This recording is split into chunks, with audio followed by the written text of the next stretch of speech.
Hello and welcome to this week's edition of Newsgram.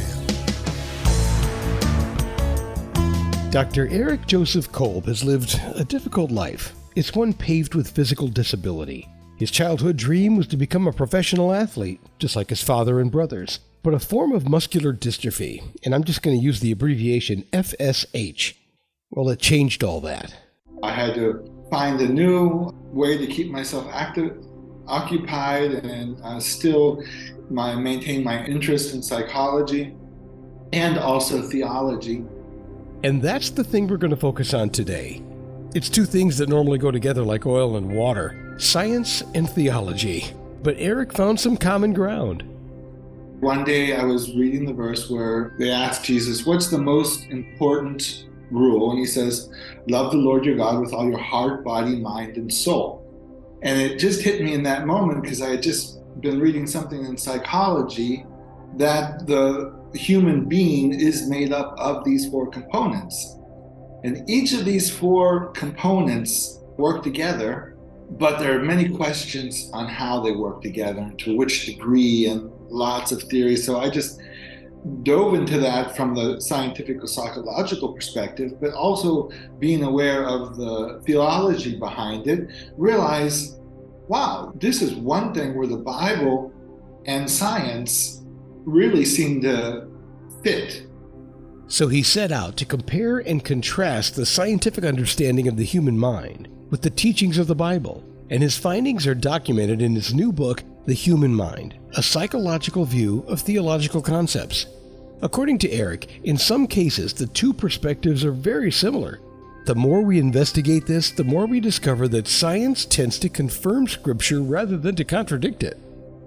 In the Bible, it says, guard your heart, for everything you do flows through it. Guard your mind, for everything you think comes to be. And that's exactly what we find in the science. Here I have a glass. When I go to pick up this glass, my hand does that, but how do I pick up a glass? I just think. I don't activate the motor cortex. I don't judge how many electrons have to fire or how many muscle cells need to be integrated. The mind just does that. So we know that it's our mind that controls our body, but we don't know how. They say that, so that comes from the consciousness, but the consciousness is not material. The brain is material, but science tells us something immaterial cannot activate something material, except for in the brain. It happens there, and we don't know why or how. What is the consciousness? Are we just atoms? A lot of people would like to think so, but even the people that are really strictly materialists, there's only the body, the mind, the consciousness, the soul. None of that exists. It's only body, and that's all we are. But no one lives that way. Even if they don't believe in God or spirits or anything above that, if they're strictly atheists, they still don't behave as if they were, because there is something more. It's just, we can't put a finger on it. I've said it before. There is a lot going on out there, and every time we think we have the answers, we're faced with more questions. The best advice I can give is to keep your mind open and to question everything. The answers will present themselves, and more times than not, we find that we're arguing about different versions of the same result. Both the science and the Bible are agreeing on the same thing. We are born to believe. I always say faith is blind, but it does not have to be ignorant.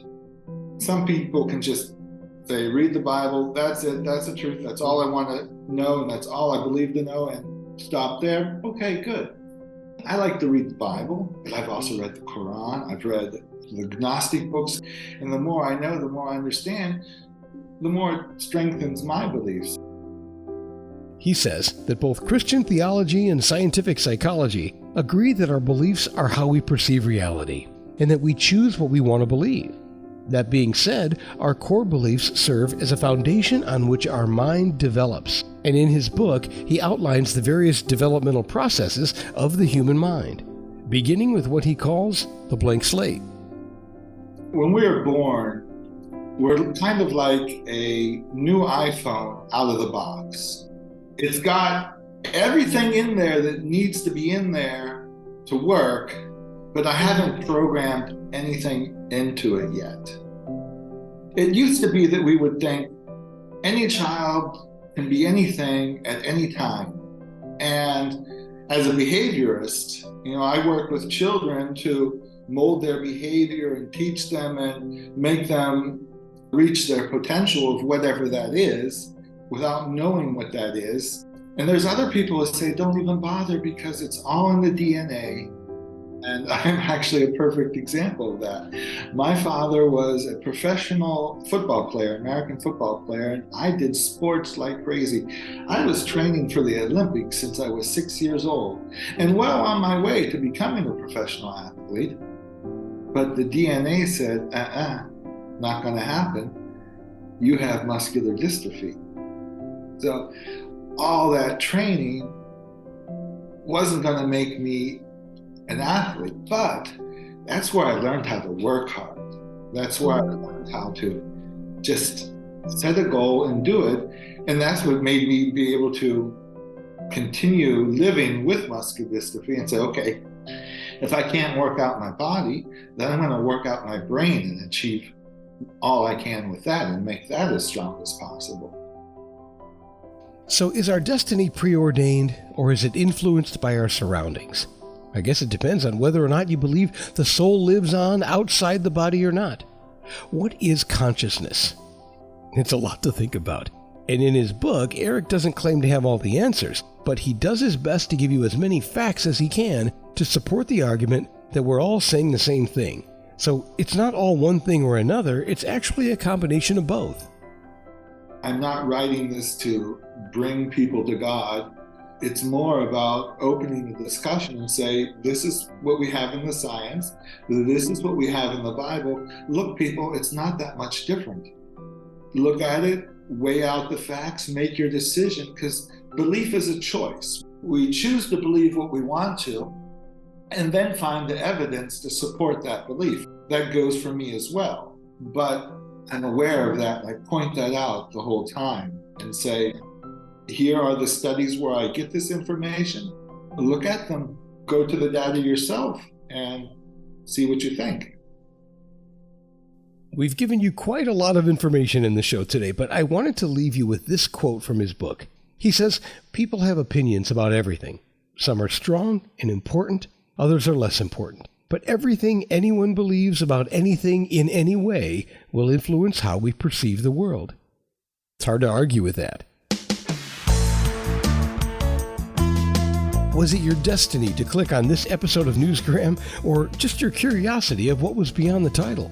I don't know. But if we fanned those flames of curiosity, then have a look at his book, The Human Mind, A Psychological View of Theological Concepts. His name is Dr. Eric Joseph Kolb. You can download a free sample of his book from academia.edu, or just go to his website to learn all about him and his work. It's ericjkolb.com, Kolb. There are links to those two sites I just mentioned, as well as many others, in the show's description, as per usual. And that will do it for this edition of Newsgram from webtalkradio.com.